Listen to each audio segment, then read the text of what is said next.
हुई जन आशीर्वाद यात्रा में मुख्यमंत्री पुष्कर सिंह धामी, प्रदेश अध्यक्ष मदन कौशिक हुए शामिल।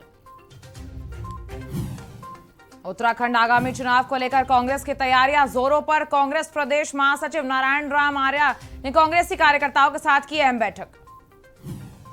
कुमाऊं में पहली बार जनसभा करने आ रहे हैं केजरीवाल। भाजपा और कांग्रेस में बड़ी हलचल। फ्री बिजली के बाद अब अरविंद केजरीवाल का क्या होगा बड़ा ऐलान। उत्तराखंड में चार धाम और हेमकुंड साहिब यात्रा शुरू। पहले दिन स्थानीय श्रद्धालुओं ने किया दर्शन। केदारनाथ के लिए गौरीकुंड से 342 श्रद्धालु हो चुके हैं रवाना। हिमाचल की तर्ज पर उत्तराखंड में भी होगी विधानसभा प्रणाली। विधानसभा अध्यक्ष प्रेमचंद अग्रवाल ने अधिकारियों के साथ की बैठक।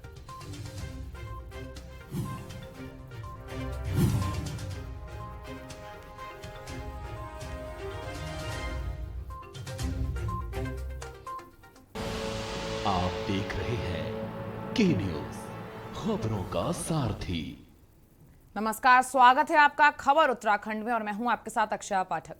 ऋषिकेश के श्यामपुर क्षेत्र से शुरू हुई जन आशीर्वाद यात्रा का ऋषिकेश से शुभारंभ किया गया। जन आशीर्वाद यात्रा में मुख्यमंत्री पुष्कर सिंह धामी, प्रदेश अध्यक्ष मदन कौशिक और विधानसभा अध्यक्ष प्रेमचंद अग्रवाल ने शिरकत की और श्यामपुर के ग्रामीण क्षेत्रों से होते हुए आशीर्वाद यात्रा ऋषिकेश पहुंची, जहां पर कार्यकर्ताओं ने बड़े उत्साह के साथ आशीर्वाद यात्रा का स्वागत किया। आशीर्वाद यात्रा को भाजपा का शक्ति प्रदर्शन भी माना जा रहा है। आगामी चुनाव में मुख्यमंत्री के फेस पुष्कर सिंह धामी के नेतृत्व में प्रदेश में भारी मतों से जीतने का लक्ष्य संगठन ने बनाया है, जिसको देखते हुए उत्तराखंड के 13 जिलों में बीजेपी यात्रा के माध्यम से वोटों को जोड़ेगी।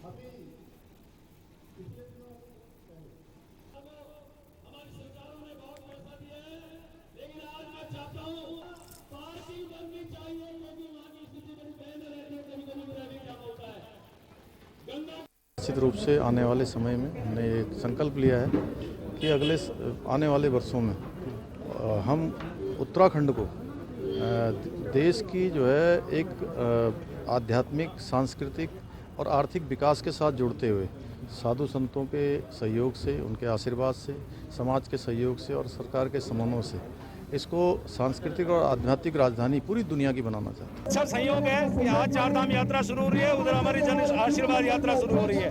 कुल मिला के भगवान हम सब पे कृपा बनाए रखे, श्रद्धालुओं को दर्शन भी हो और ये हमारी आर्थिकी का आधार जिसके लिए मैं बहुत पहले से लगा था वो भी आज प्रारंभ हो रही है। उसकी बहुत बहुत शुभकामनाएं सभी को दे रहा हूँ।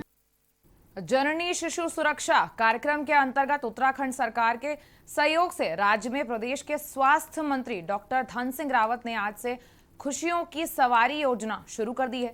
ये योजना प्रदेश में पूर्व में भी संचालित होती थी, जो वर्ष 2016 में बंद कर दी गई थी। प्रदेश में ये योजना 5 साल से बंद पड़ी थी, जिसे आज फिर से शुरू कर दिया गया है। जिला अस्पताल पौड़ी में खुशियों की सवारी की शुभारंभ करते हुए स्वास्थ्य मंत्री डॉक्टर धन सिंह रावत ने कहा कि दूरभाष नंबर 104 पर जनता को खुशियों की सवारी सुविधा उपलब्ध होगी। साथ ही उन्होंने ये भी कहा कि 104 नंबर पर सूचना मिलने पर खुशियों की सवारी गर्भवती महिला को अस्पताल लाएगी और लाभार्थी को घर से अस्पताल लाने का खर्चा प्रधानमंत्री और अस्पताल से घर पहुंचाने का खर्चा उत्तराखंड सरकार उठाएगी। जी का, अपने मुख्यमंत्री जी का और स्वास्थ्य विभाग को बधाई दे रहा हूं कि 2016 में खुशियों की सवारी बंद हो गई थी और अब हमारी सरकार ने इसका शुभारंभ कर दिया है। अभी तक एक जो खुशियों की सवारी थी वो वन वेव थी कि जब भी गर्भवती महिला हॉस्पिटल आती थी और जब जच्चा बच्चा हो जाता था तो हमारी सरकार जो है घर तक उनको छोड़ने का काम करती थी। अब हमने एक बड़ा काम ये किया है कि अब गर्भवती महिलाएं फोन करेंगे 102 नंबर पे। कांग्रेस प्रदेश महासचिव नारायण राम आर्या ने बेरीनाग में कांग्रेसी कार्यकर्ताओं के साथ बैठक कर मिशन 2022 की तैयारियों में जुट जाने की अपील की है। प्रदेश और केंद्र की भाजपा सरकार की विफलताओं को आम जन तक पहुंचाने की अपील की है। इस मौके पर पूर्व विधायक नारायण राम आर्या प्रदेश सरकार पर गंगोलीहाट विधानसभा की उपेक्षा करने का आरोप लगाया है और कांग्रेस शासनकाल में स्वीकृत योजनाओं को भाजपा सरकार के द्वारा बंद करने का भी आरोप लगाया है। पार्टी ने गंगोलीहाट विधानसभा की बड़ी उपेक्षा की है। जो भी विकास कार्य यहाँ कांग्रेस शासनकाल में स्वीकृत हुए थे वो सारे रोक दिए और कांग्रेस के द्वारा स्वीकृत कार्य को, संस्थाओं को इन्होंने बंद कर दिया। उदाहरणार्थ बेरीनाग पॉलिटेक्निक, बेरीनाग महिला चिकित्सालय, जो उत्तर प्रदेश के समय में स्वीकृत होकर के बन गया था, जिसका भवन भी बन गया था, और पॉलिटेक्निक कॉलेज और पाखू ITI और बनकोट ITI को भी इन्होंने बंद कर दिया। कई प्राइमरी स्कूल तथा माध्यमिक स्कूलों को बंद करने की इनकी तैयारी चल रही है। खबर डोईवाला से, जहां नगर पालिका प्रशासन ने नगर को स्वच्छ रखने के लिए नगर के लोगों के साथ व्यापारियों से जन सहयोग मांगते हुए कहा है कि घर और दुकान का कूड़ा हर हाल में कूड़ा उठाने वाली गाड़ी को ही दे।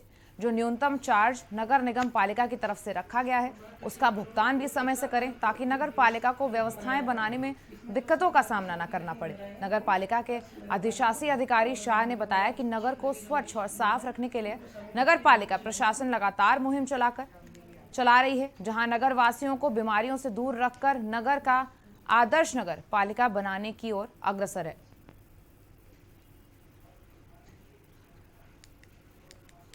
एक NGO के माध्यम से डोर टू डोर कलेक्शन घर से ही हम इकट्ठा करने का प्रयास कर रहे हैं। काफ़ी हद तक उसमें हम सफल भी रह गए, सफल भी है।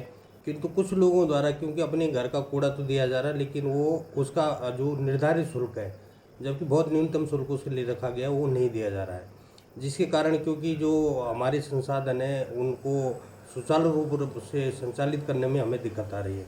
तो मैं आम लोगों से अपील करता हूं, आपके माध्यम से, चैनल के माध्यम से, कि सभी लोग जो हैं, जो निर्धारित शुल्क है कम से कम प्रति माह उसको तो ज़रूर दें, और अपना कूड़ा घर का निश्चित रूप से उसको हर हाल में, जो जब भी हमारी कूड़े की गाड़ी आती है तो उसको अपने कूड़े को उनको दे दें। दिनेशपुर थाना क्षेत्र के अंतर्गत खंडटोपा में पुलिस और वन विभाग की संयुक्त टीम ने सुबह 2 तस्करों को पकड़ लिया, जिनके पास से 7 जिंदा कछुओं को पकड़ा गया है। आपको बता दें कि पुलिस टीम को मुखबिर द्वारा कछुआ तस्करी की सूचना मिली थी, जिसके बाद वन विभाग और पुलिस की संयुक्त टीम ने मिलकर उनके पास मौजूद कट्टे को चेक किया तो उसमें दुर्लभ प्रजाति के कछुए बरामद हुए। वन्य जीव जंतु संरक्षण अधिनियम के तहत वन विभाग ने मुकदमा दर्ज कर लिया है और आगे कार्रवाई भी की जा रही है। ये आज सुबह हमारे द्वारा पुलिस टीम व वन विभाग की टीम द्वारा 7 कछुए पकड़े गए हैं। जो 2 आरोपी हैं वो ग्राम भोट, थाना अजीमपुर, ये रामपुर के रहने वाले हैं। इनके कब्जे से 8 कछुए पकड़े, जिन्हें अग्रिम कार्रवाई हेतु वन विभाग को सुपुर्द किया गया। रुकेंगे एक छोटे से ब्रेक के लिए, आगे खबरें जारी रहेंगी। आप देख रहे हैं के न्यूज, खबरों का सारथी। डैडी को पसंद क्लासिकल गाना, और बेटा यमला पगला दीवाना। दोनों के अलग है रंग, पर दोनों का एक अनोखा स्वाद। कमला पसंद, अनोखा स्वाद। करें अपने जीवन को कृतार्थ, सुने श्रीमद् भागवत कथा रोज प्रातः 6 बजे मेरे साथ, सिर्फ के न्यूज इंडिया।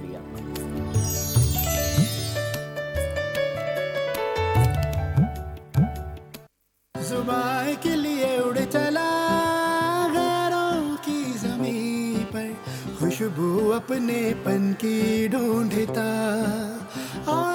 दूर कितना भी जा, इस जुबान से दूर ना जा पाओगे। विमल, बोलो जुबान केसरी। आप देख रहे हैं के न्यूज, खबरों का सारथी। ब्रेक के बाद आपका स्वागत है।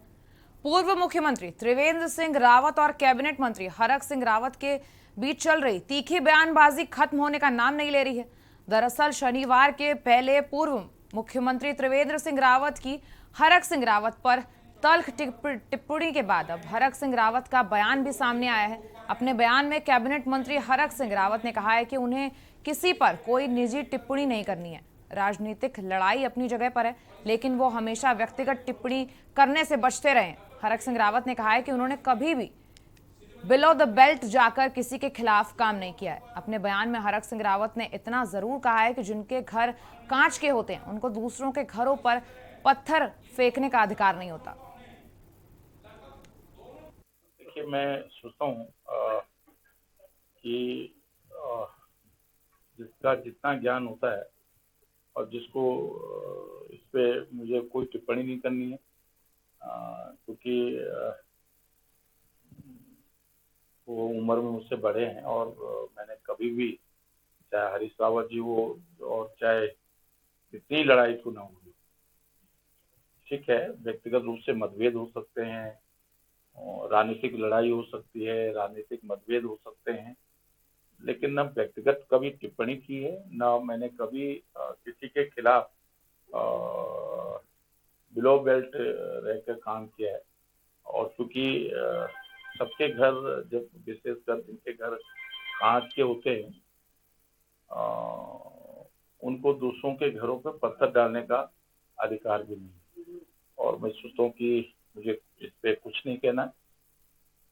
खबर रुद्रप्रयाग से, जहां प्रदेश सरकार की ओर से आज से चारधाम यात्रा शुरू कर दी गई है। केदारनाथ धाम में पहले ही दिन दोपहर 1 बजे तक 350 तीर्थयात्री धाम पहुंचे हुए हैं और यात्रा खुलने से केदार घाटी के लोगों में खासा उत्साह बना हुआ है। यात्रा पंडालों पर तीर्थ यात्रियों की चहलकदमी से वीरान पड़े बाजार में अब रौनक लौट आई है और यात्रा शुरू होने से घोड़ा, खच्चर, मजदूर, वाहन चालक, ढाबा, होटल, लॉन्ज व्यापारियों में खुशी देखी जा सकती है। बता दें कि लंबे समय से श्रद्धालु यात्रा खुलने का इंतजार कर रहे थे, उनका इंतजार अब खत्म हो चुका है। आज से चारधाम में यात्रा की शुरुआत हो गई है। अब देश के विभिन्न कोनों से श्रद्धालु धामों में आकर पुण्य अर्जित कर सकते हैं।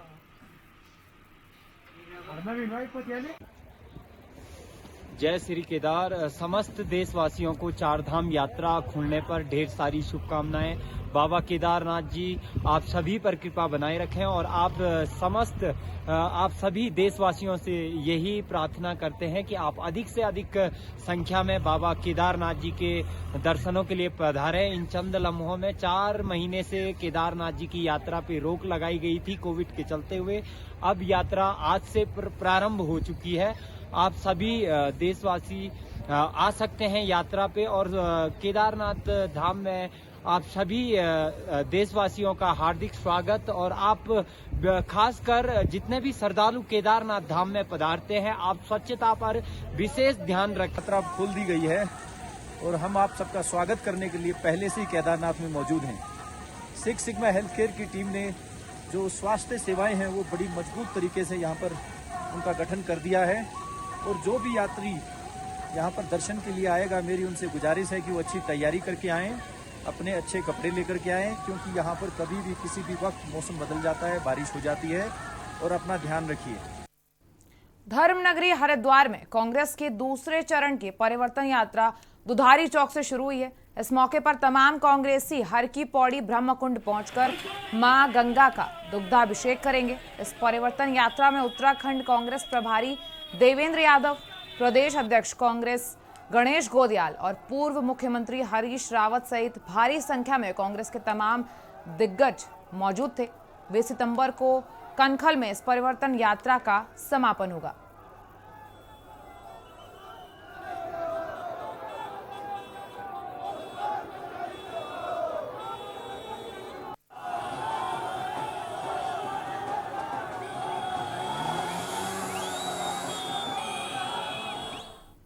कोविड काल में स्वास्थ्य विभाग के द्वारा कर्मचारी घंटाकरण संगठन समिति के माध्यम से विभिन्न पदों पर नियुक्ति की गई थी, लेकिन 2 दिन पहले ही सभी कर्मचारियों को हटा दिया गया है, जिससे गुस्साए कर्मचारियों ने विरोध जताते हुए कहा है कि कोविड काल में दिन रात 4 महीने तक कार्य किया गया और अब बिना मानदेय और कर्मचारियों को हटाने का आदेश कर दिया गया है, जिससे कर्मचारियों के सामने आर्थिक परेशानी खड़ी होने के साथ साथ परिवार के भरण पोषण में भी परेशानी हो गई है।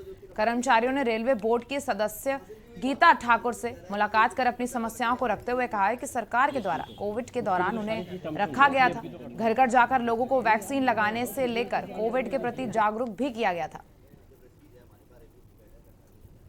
कि हमको पहले 3 महीने के लिए रखा गया था कोविड में।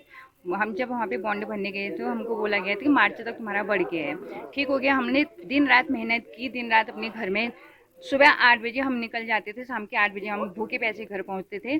हमको 3-4 महीने से कोई सैलरी नहीं मिली है, कुछ नहीं और लास्ट में बोला गया है कि तुम्हारी सेवाएं समाप्त कर दी गई हैं, धन्यवाद, तुम घर को जाओ, ऐसा बोल दिया गया हम लोगों को। यहाँ पर कई महिलाएं हैं, AJNM हैं और इस तरह इनकी काफ़ी दिनों से मांग चल रही है और 3 महीने इनको पूरे हो गए हैं, इनको अभी सैलरी नहीं मिली है और ये बड़ा दुख मुझे लग रहा है कि ऐसे समय में हम तक अपने घर में दूरियां रख रहे हैं और ये अपने घर को, अपने बच्चों को त्याग के इन्होंने जो सद्भावनाएं और अपना धर्म का पालन किया है। एक छोटे से ब्रेक के लिए रुकेंगे, बने रहिएगा हमारे साथ। आप देख रहे हैं के न्यूज, खबरों का सारथी। डैडी को पसंद क्लासिकल गाना और बेटा यमला पगला दीवाना। दोनों के अलग है रंग, पर दोनों का एक अनोखा स्वाद। कमला पसंद, अनोखा स्वाद।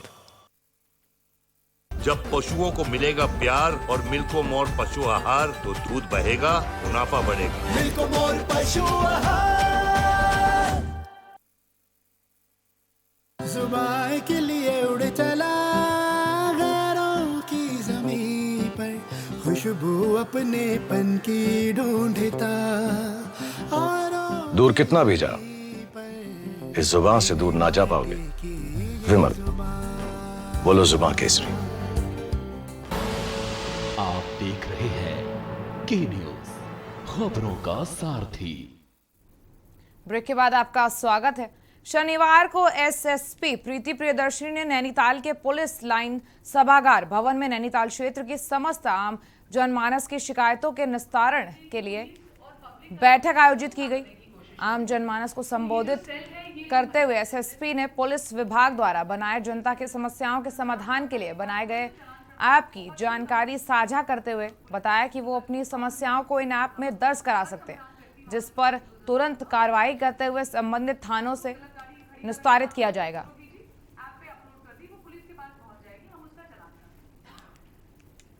2-3 ऐप्स हैं जो लोगों को बताए जाने ज़रूरी हैं, जिससे उनकी सहभागिता जो है और बढ़ सकती है और हमारा पुलिस का जो काम है वो हम लोग उसको और बेहतरीन तरीके से कर सकते हैं। पब्लिक आई ऐप है, वो जनता के बारे में यदि वो कहीं पे कोई क्राइम होते हुए देख रहे हैं तो उसके बारे में वो शिकायत कर सकते हैं उस पर। इसके अलावा गौरा शक्ति ऐप है जो स्पेसिफिकली महिला संबंधी क्राइम से रिलेटेड है, और एक ट्रैफिक आई ऐप है। अगर लोग कहीं पर भी कोई ट्रैफिक का उल्लंघन देखते हैं तो जनता के लोग उसकी फ़ोटो खींच करके उसमें डिटेल्स डाल करके और उसमें अपलोड कर देंगे, वो शिकायत सीधे पुलिस के पास में आएगी। सभी थानों में एक अल्पसंख्यक प्रकोष्ठ बनाया जा रहा है जो हमारा रिसेप्शन सेंटर है, महिला हेल्प डेस्क है, उसके साथ में काम करेगा। जो भी ऐसे वर्ग के लोग हैं उनकी शिकायतों को और गंभीरता से सुनने की ज़रूरत है, और ये माननीय आयोग की तरफ से भी ये डायरेक्शंस आए हैं और हम लोग इस पर तत्परता से हम लोग इस पर कार्यरत हैं।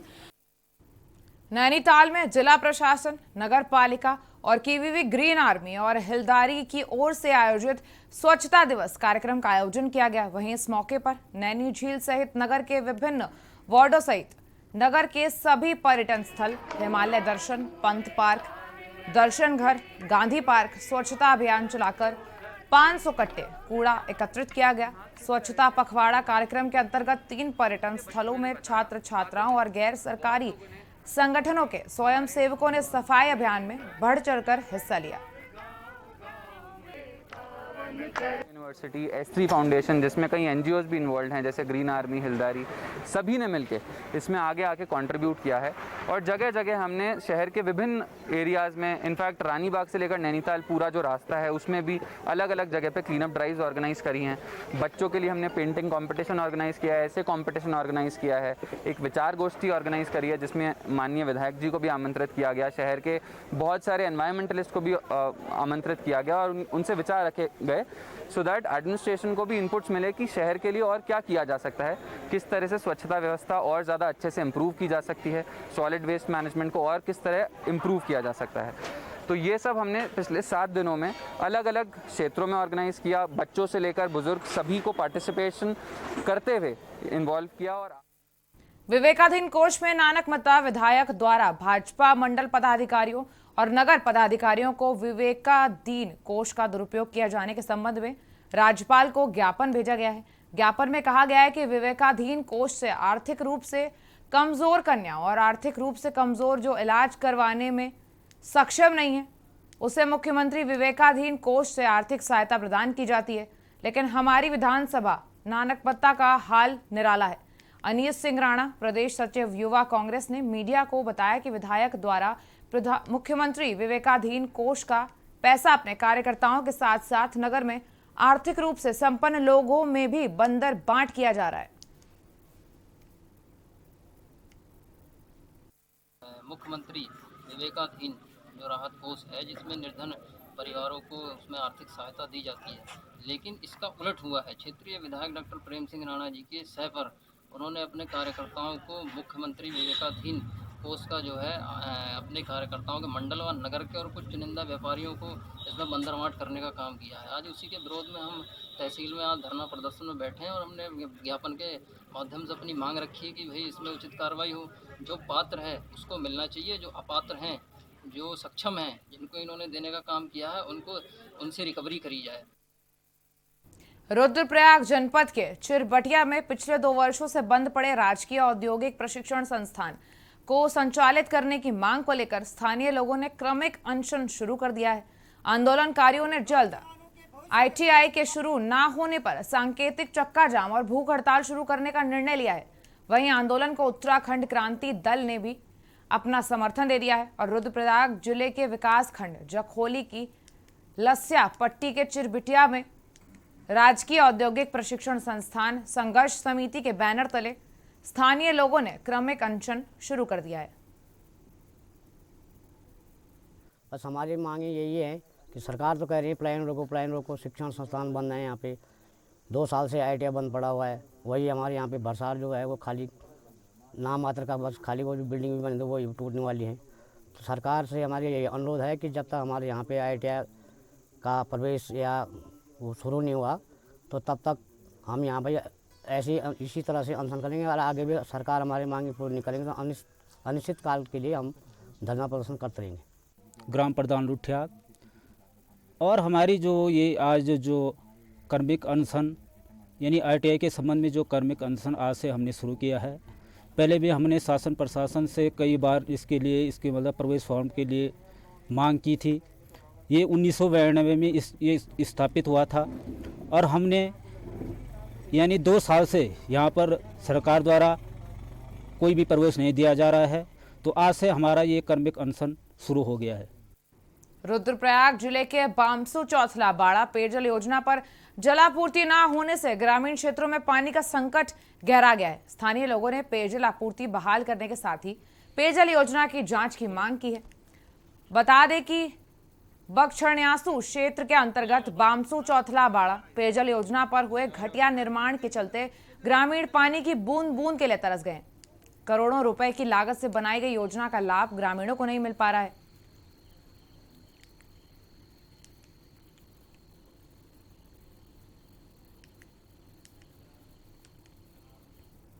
और खबर उत्तराखंड में इतना ही। आगे की खबरों के लिए बने रहेगा के न्यूज इंडिया के साथ। नमस्कार। आप देख रहे हैं के न्यूज, खबरों का सारथी।